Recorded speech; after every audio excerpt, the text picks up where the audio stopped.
We love stories of people overcoming odds, right? Hoosiers, of course. The Miracle on Ice. That movie where Tom Hanks finally gets off the island. Rest in peace, Wilson. Shout out. Anyway, LeBron James has only dabbled in acting, but then again, he doesn't need Hollywood to manufacture drama for him, especially not these days. He doesn't need Hollywood to manufacture drama for him, especially not these days. He doesn't need Hollywood to manufacture drama for him, especially not these days. How are these for odds? Teams who have lost the first 2 games of a 7-game series have only come back to win that series 6% of the time. I know not everyone watching is super into advanced analytics, so let me translate for you. That's not good. The rest of the NBA, 17 and 277 when going down 0-2 in 7-game series, which is basically Titanic versus the iceberg odds. LeBron, 2-4, which is still not great, but it's something. LeBron has been careful this week to make the point that just because a team has done something in the past doesn't mean they can do it again in the future.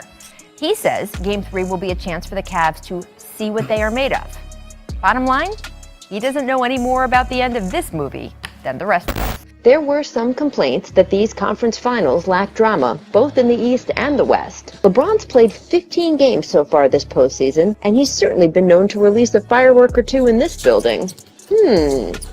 Now, as for the West, well, what had looked like it could be a quick series is now a full-on spectacle. And now, the rest of us have a series. 2 series, in fact. East and West, each thrilling in its own way, each vibrating with just how much is at stake. 4 teams. Best 2 out of 3. Let's go. Guys, this is just the 3rd time in the last 20 years that both conference finals are tied up at 2 heading into Game 5. Last time was 2012. When, of course, LeBron was with the Heat playing the Celtics, and KD was with the Thunder taking on the Spurs. So familiar faces, interesting places. Guess who was also there at that time? Mr. Steven Jackson.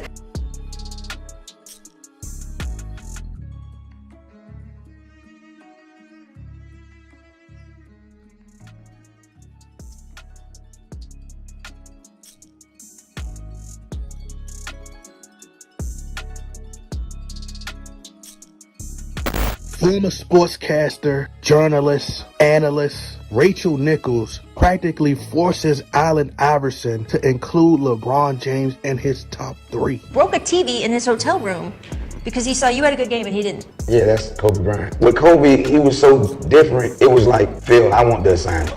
Take Fisher off him, I want the assignment. I've never seen nobody as competitive like him, but Mike. That's it. Like when people talk about, your favorite players and best players in the world, I say Mike and I say Kobe, and then everybody else. LeBron's after that for you?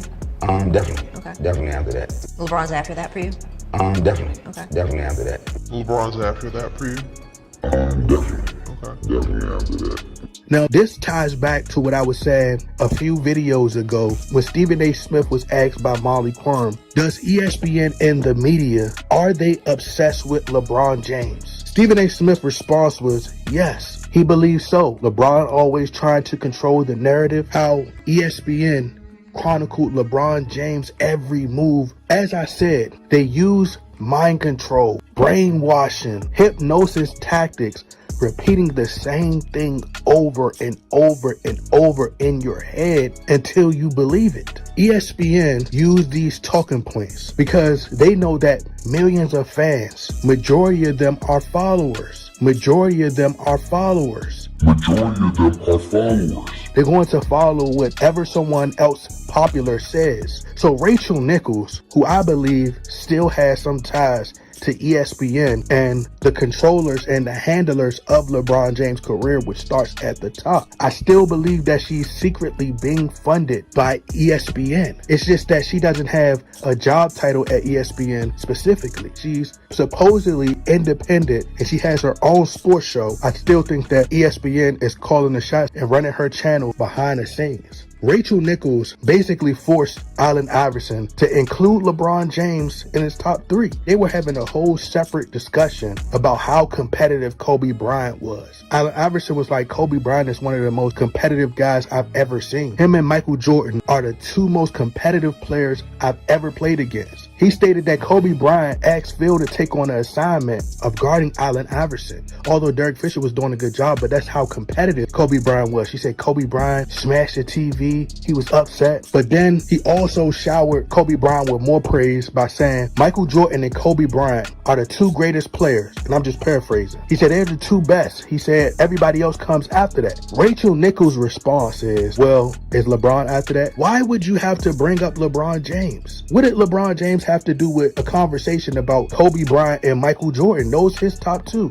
But as I said, it's that constant reminder so you never forget, that it won't creep into your mind to think that there's a possibility that Kobe Bryant could be just as great as Michael Jordan, and the conversation would shift to more of a debate between Michael Jordan and Kobe Bryant. Allen Iverson and other players, they don't pick up on it because they don't understand the mind control. They don't understand ESPN tactics, but they want to force the masses to believe that LeBron James and Michael Jordan are in the same realm, but they're not.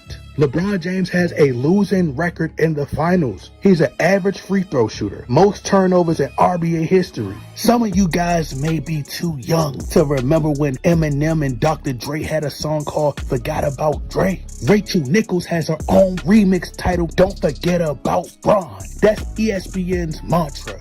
Don't forget about Bron. Rachel Nichols knows that Allen Iverson is still one of the most popular players, and she knows that he still has a lot of influence. Allen Iverson is beloved, and she knows that if Allen Iverson says it, that a lot of people may believe it. So we have to throw LeBron James into that. We have to add him in the mix, just so you don't forget that LeBron James is in the top 5. The question should become, Rachel Nichols, why you have to ask me my opinion on, if I'm telling you who my top 2 is, why you worried about who's the next, who's after that?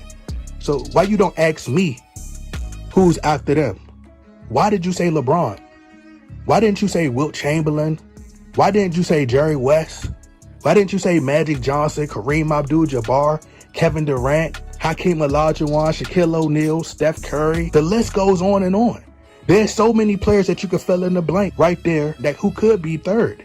But why would you automatically throw LeBron James' name out there unless you're trying to convince me to believe something? Majority of LeBron James fans are still under the Jesus programming. And majority of LeBron earlier commercials, they had Jesus themed commercials. They made him so Jesus and godlike. They made him like a godlike figure. So unknowingly and subconsciously, people are worshiping LeBron James. If you notice, he walked through the church. It's just like when you walk into any church. They was catching the Holy Ghost. You had Bernie Mac as the pastor. You had Jerry West and Dr. J, the former basketball gods, basically passing the torch to the new God, the so-called new God, and LeBron James. It's all programming. They put it right in front of you. It's worship. King James.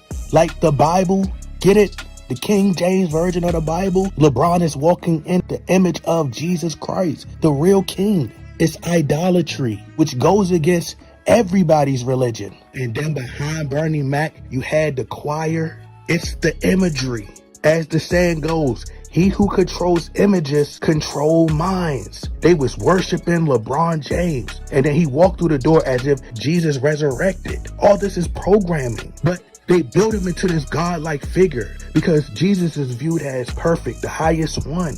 No flaws. He's infallible. He does no wrong. So when they put him in the same light as Jesus and they constantly do this programming over and over, now you develop an emotional attachment with LeBron. Now it's almost like you get offended if someone don't put LeBron James in your top 5 or in your top 10. She could have asked him, hey, who's after that? She just automatically inserted LeBron James. Hell, he could have had T-Mac as his 3rd best player. That's his own personal opinion. If you go to any local park and rec, you go to a local basketball game, you go to any park, and there's somebody in there balling. You go to a high school game, middle school game, elementary school game, and there's somebody in there balling, and they look like the next AI. They look like the next Allen Iverson, not the Post Malone version, the White Iverson. Not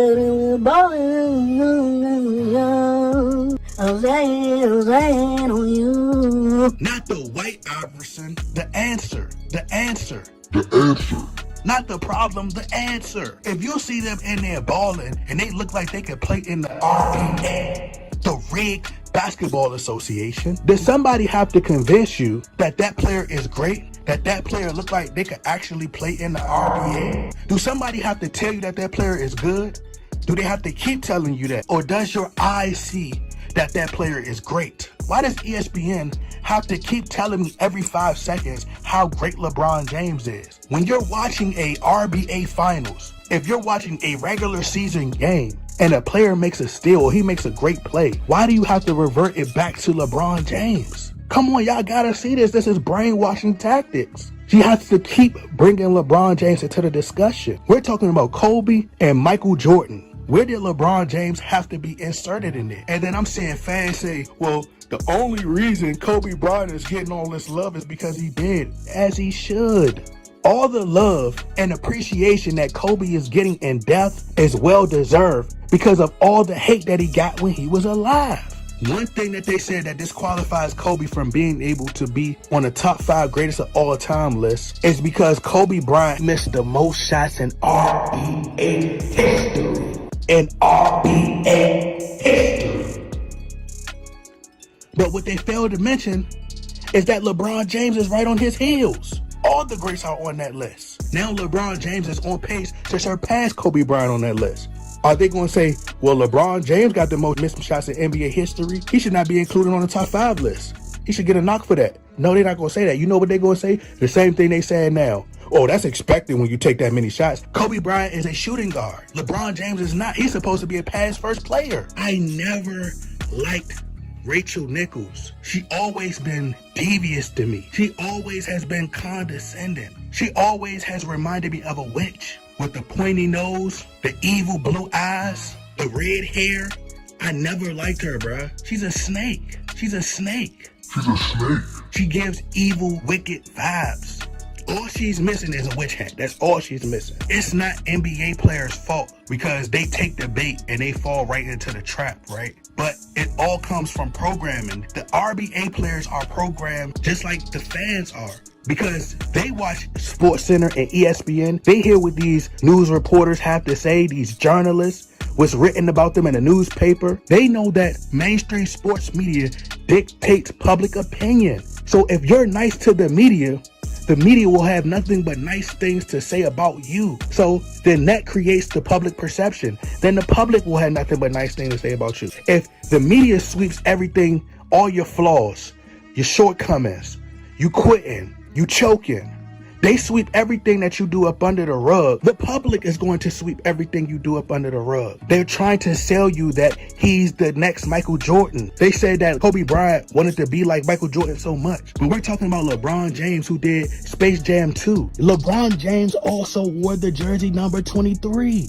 That's another part of the programming. They want to convince you that he's neck and neck with Michael Jordan. Michael Jordan is a 10-time scoring champion, 9-time all-defensive first team, 6-0 in the finals. LeBron James has choked so many times. LeBron James has had multiple super teams. Now they're telling us that he didn't play on a super team. And it's the same thing that's going for podcasting now. So a lot of the podcasters that you see, majority of them, maybe all the smoke, and they also are being funded by the ESPNs of the world, Fox Sports of the world. But they're still working for the big conglomerates. They're the vessel, still selling you the same product. It's just in a different form. They're still pushing the same agendas. That's how they're conning you because they know that people buy into the underdog story. They know that you're going to look at people like Rachel Nichols that's on a podcast, that's on YouTube as like a regular person like you. They didn't constantly have to use brainwashing tactics during Michael Jordan games. You already know how phenomenal Michael Jordan was. We already knew. That's why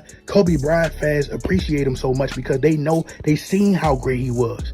They didn't have to tell us. We seen it. It was no convincing. But with LeBron, you're watching all of these games. A guy scores 50 points. Let's say they're playing against the Lakers. He scored 35, 40 points. Oh man, that is truly phenomenal. It kind of reminds me of, LeBron James in his prime. See, that's the one thing you can't do with LeBron James. You can't double team him. He has the highest IQ in basketball. Come on, man. There's nothing that you can do to convince me that LeBron James is 39 years old. He's out there running just as fast as the young guys. LeBron James is the only player that could defy father time. You just may have hit at the casino for $200,000. But don't forget how great of a player LeBron James is. The requirement for getting a job at ESPN, you got to talk about LeBron James. That's all you got to do. This is how meetings go between Rachel Nichols and the producers behind the scenes and the higher ups behind the scenes. Rachel, you didn't reach the threshold today. You didn't hit the mark. Don't you know how when you work in sales, you keeping your job is dependent upon how many sales that you make when you work at ESPN? It's based upon how many times you reach the mark of talking about LeBron James. You have to mention LeBron James at least 250 to 300 times. Rachel Nichols one day, she didn't reach her mark. Hey Rachel, you didn't talk about LeBron James enough. See, that's why she got fired. You didn't bring up LeBron James enough. Well, I actually talked about LeBron James 100 times. Come on, Rachel, you know here at ESPN, you have to mention LeBron James at least 250 to 300 times. And we'll give you a bonus if you reach 500. Sorry, we're going to have to let you go, Rachel. No, I promised to talk about LeBron James even more. So then she had to sleep with the producer to get ahead, to keep her job.